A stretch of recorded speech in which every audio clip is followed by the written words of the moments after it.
This is a Blairing Out with Eric Blair show, and today I'm here with Corey Feldman, star of stage, screen, television, and radio. Corey, how you doing? Woo-hoo! I'm doing excellent. How are you? I'm amazing. Now, Are you blaring it out right now? I'm total blaring out. You had a very exciting day today. It was. I don't know if I would call it exciting, but it was definitely an adventurous day.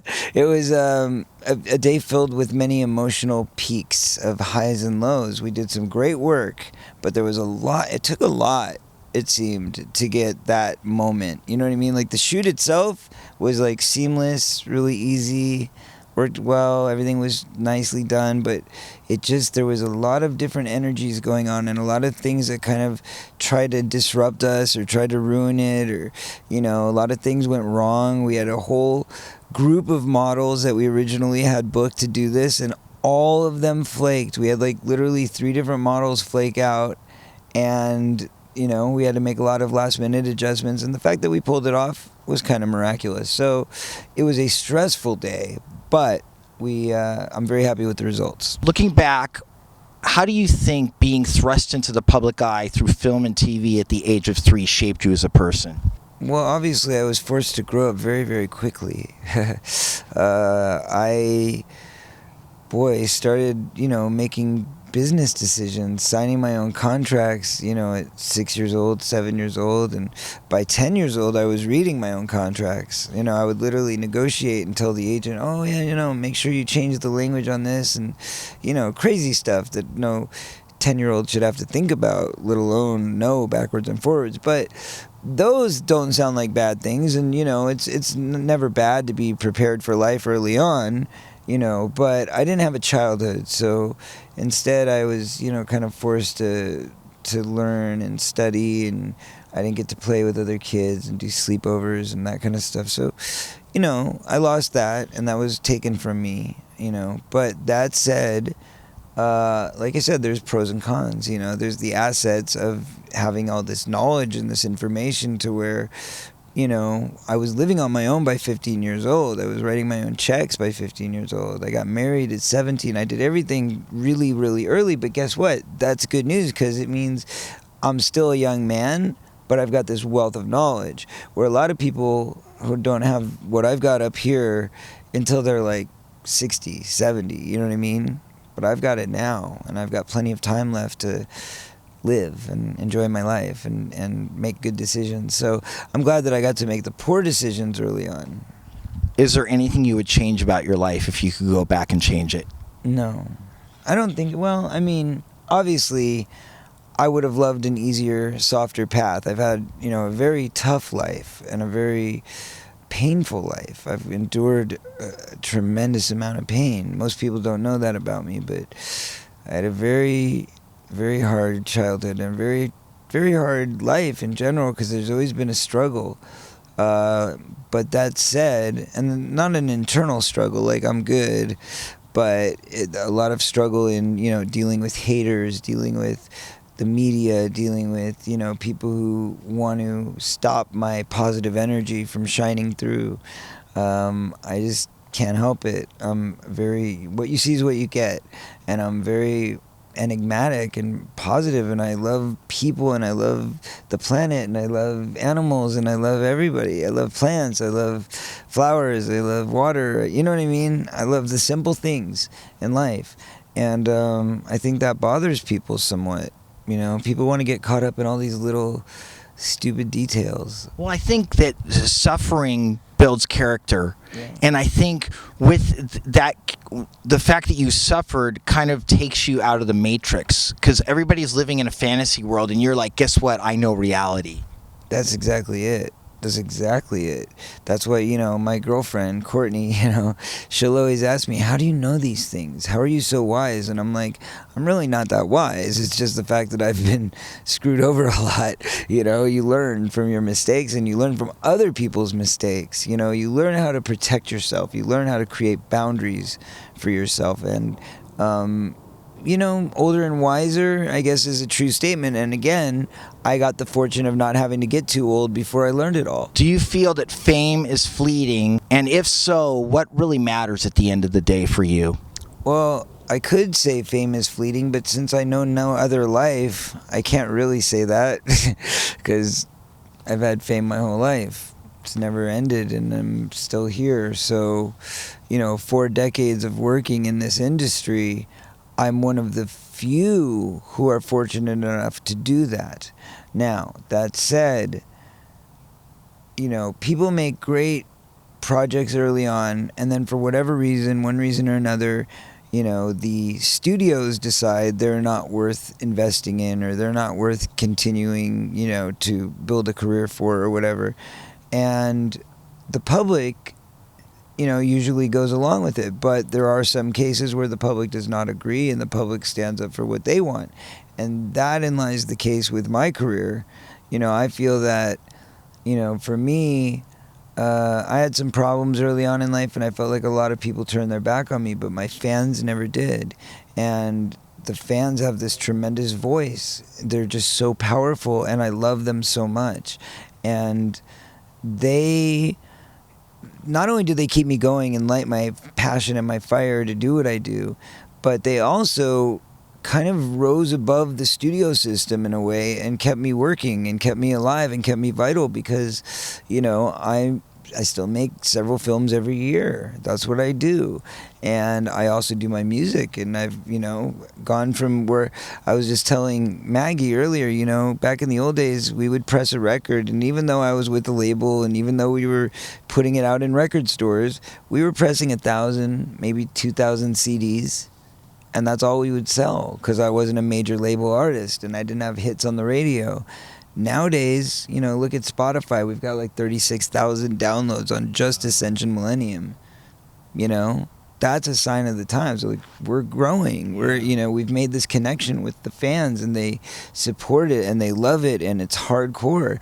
Millions all over the world, every city we go to, same love. And that's what it's all about. The fans see me for who I am. They understand me. They know the true me. And they say, we don't care what the media says. We don't care what the spins are that you're going to try and paint on him and make him look like this weirdo or this bad guy or whatever. They go, we know his heart. I saw a couple tweets, actually, and I think I saw something on your Facebook where somebody said that, Corey, you are God. Okay. Now, when people say you're God, how does that make you feel about yourself? It doesn't make me feel anything. It just makes me giggle. You know what I mean? Like, there's nothing to be said other than that either that person is, being cute and saying something, for a laugh or whatever, or they're highly disillusioned because they see the fame and the celebrity and the fact that you're a spiritual person, and they confuse that. Because, a lot of people don't know what God really is, right? Everybody's got their own interpretation of it. And what I believe in my heart is God may be completely different than what somebody else believes in their heart is God.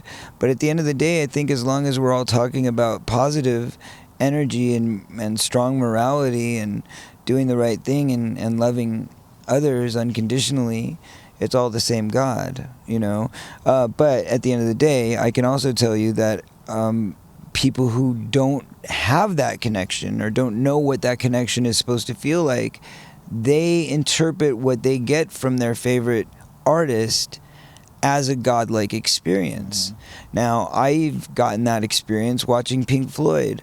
I've gotten that experience watching Al Pacino's performances or Michael Jackson's performances. Or, great artists communicate on a higher resonation. It's a very high frequency that we're tuned to, and there's a big piece of God in our art, because if God created artists and we are projecting out the art that's inside of us, it can only come from one source. So at the end of the day, it's all part of God, the art that we do. So I think that sometimes people can get that confused, and they go, oh, I'm having this godlike feeling or this godlike experience, and then they start making you a god or a demigod in their mind. And luckily I'm a sane, rational person, so I can see that for what it is and go, thank you, you're cute, but I'm far from it.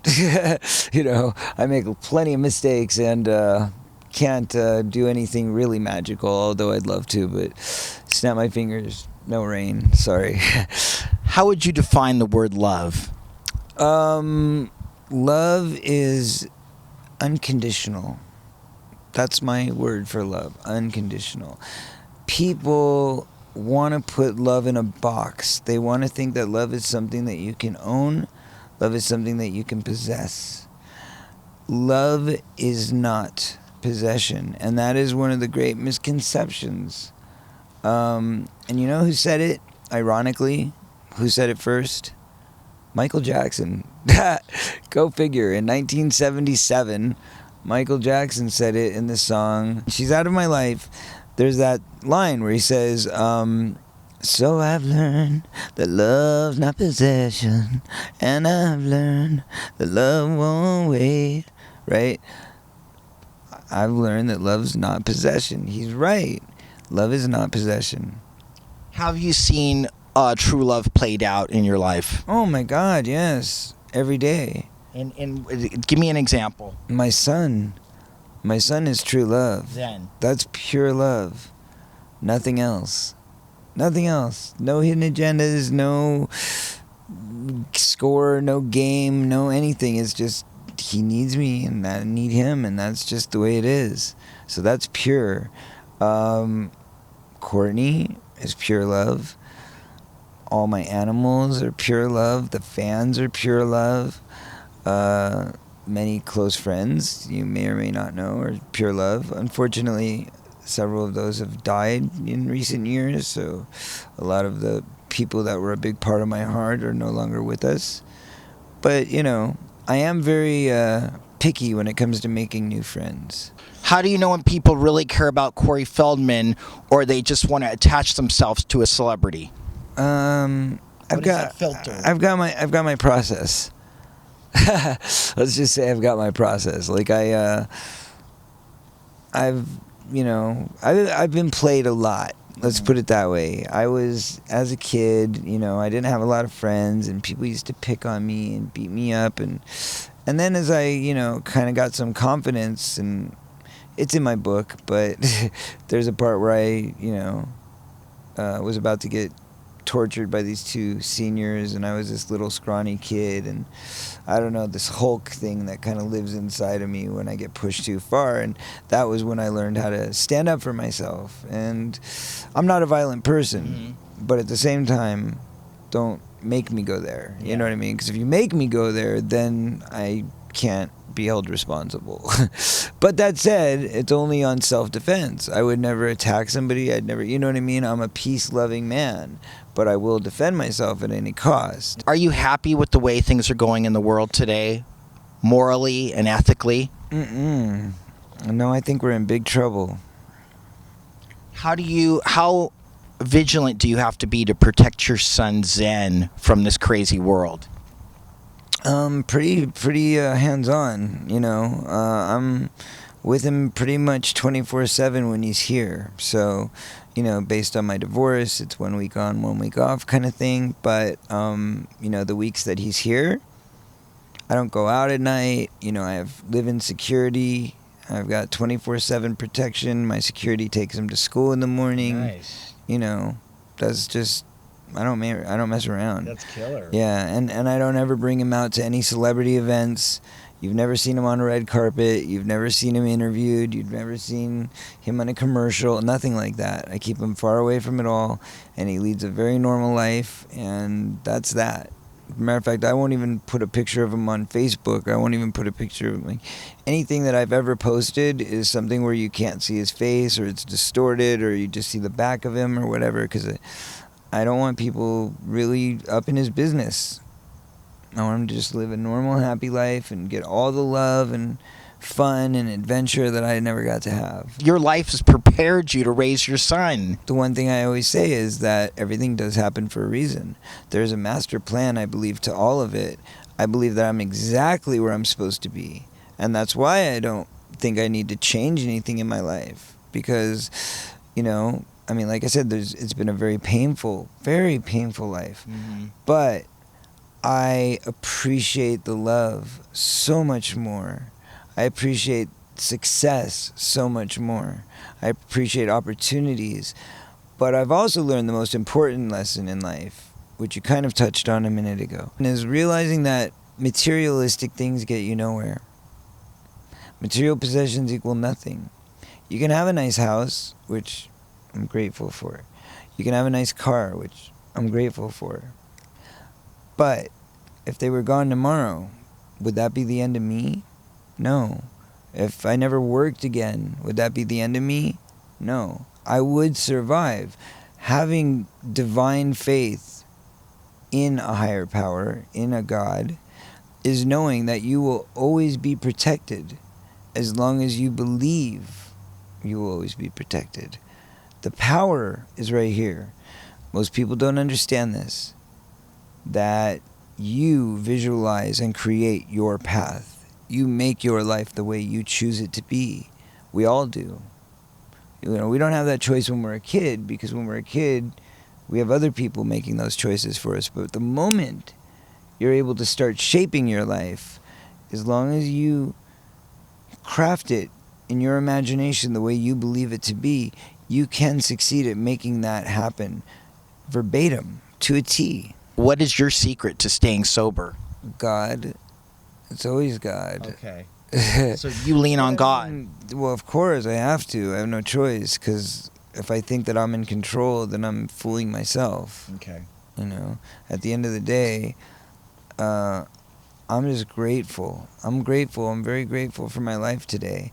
I'm grateful to be alive. I'm grateful for all the wonderful things that I have in my life, like meaning my son, my girl, my animals, my... So you think being thankful is the secret, one of the secrets to being successful? Absolutely. Absolutely. You know, a lot of people think that, like, oh, I have to pray when I need something. That's very selfish. Selfishness is not okay. What's okay is putting your best foot forward. You know, doing the right thing, making the right decision because you know it's the right decision, rather than because you feel you have to, right? So when I pray personally, which I do every day, I don't ask God, like, oh, can I have this, please? Or can you take care of that for me? And, you know, God's not my personal assistant. And a lot of people forget that. They think that he's just there to kind of, like, help get them out of the binds once in a while. And he's just there to be that little anchor to tug when you get really scared, or you've drank too much and you want to sit there and, you know, pray to the porcelain god, you know, things like that. But you know, the secret, as far as I'm concerned, is saying thank you. Thank you. You know, just being grateful for what we have. Instead of, if everybody in this world stopped for 2 minutes worrying about what we don't have and just took a minute to say, I'm grateful because my life rocks. I love being me. I love getting to do the things I get to do. I love, you know, the people in my life. Like, thanks, God. I appreciate it. Thank you for the fact that all these wonderful people came today to shoot this album cover. And thank you for the fact that I have such an incredible album to release to the world. And thank you for the fact that you came along to interview me. And thank you for the fact that I have a home for you to interview me at. You know what I mean? All of it. Prince tweeted you 3 weeks before his death. Oh, boy. What did he say in his tweet, and how important was that for you? Well, he didn't say anything really directly to me. It was a very weird tweet. It was like something to do about the Celtics game. And it wasn't, he didn't talk directly at me. He just had a picture of us from Goonies. Mm-hmm. It was like 3 of us in the shot, and me wearing my Prince t-shirt. So obviously that was the connection. But, you know, we had a history. Yeah. So the weird thing is, like, let's just say we weren't friends by any stretch. And I was a big fan of his until he did some very uncool things to me. And forgiveness is important. I can't say that I forgive somebody that's not willing to ask for forgiveness. That's the key, though. However, I let things go. I don't forget. I never forget. And I can't say that I forgive unless I need to, because I only need to if somebody asks for forgiveness because they realize they were wrong. But if somebody doesn't even realize they're wrong, they're not worth my time. Mm-hmm. That's just kind of how I feel. And he was somebody who knew very well what he did. And, you know, never made up for it, but it was odd that out of nowhere he tweeted me, and then when I replied to him, he deleted the tweet. As if, Yeah. No, I didn't say like, hey man, how are you, or oh, I love you, or anything, because I'm not fake. But I just said, I think I made a joke like, why would you just leave me standing alone in a world so cold, I believe is what I said, which was kind of in reference to his tweet, which was about us watching the game, I guess, because it looks like we're standing around the TV and it says, hey, shut up, I'm trying to watch the Celtics game. That was the tweet, And so, and I think there was like, and then he like said, ha ha ha, with like a peace sign. And I was like, okay. And I'm like, what does that mean? So how could you just leave me standing? So it was bittersweet. It was bittersweet, but maybe there was some higher message in it all. Maybe there was him knowing he was on his way out, and maybe just that was his way of saying I'm sorry. Maybe. We'll leave that one to speculation. Yeah. What were the pros and cons of being friends with Michael Jackson? The pros were Neverland, duh. I spent a lot of time there. It was a fun place. We did have a falling out, but it was a falling out. It wasn't like we just grew apart. It was a very emotional falling out. And unfortunately, it was due to his mental instability at the time. He was under a lot of duress and other elements at play. So he made some bad choices as well, and never apologized for those choices, unfortunately. And I don't know. I drive a hard bargain. I ask a lot for my friendship because I'm a very virtuous friend and I'm a very honest person, and I don't take my friendship lightly, because I'm one of those people that if you need me in the middle of the night to drop everything, I will drop everything and I will be there for you. But that said, I expect the same in return. And if I don't feel that that person is valuing me in the way that they should, the way that I value them, then they're not worth my time. And if somebody can't be man enough to apologize when they know they're wrong, then they're not worth my time. So I'm not saying that he never made attempts to get me back on the team, but he never made attempts to apologize. Same with Prince, but ultimately that kind of, they're kind of in that same box, unfortunately. The Blaring Out Show.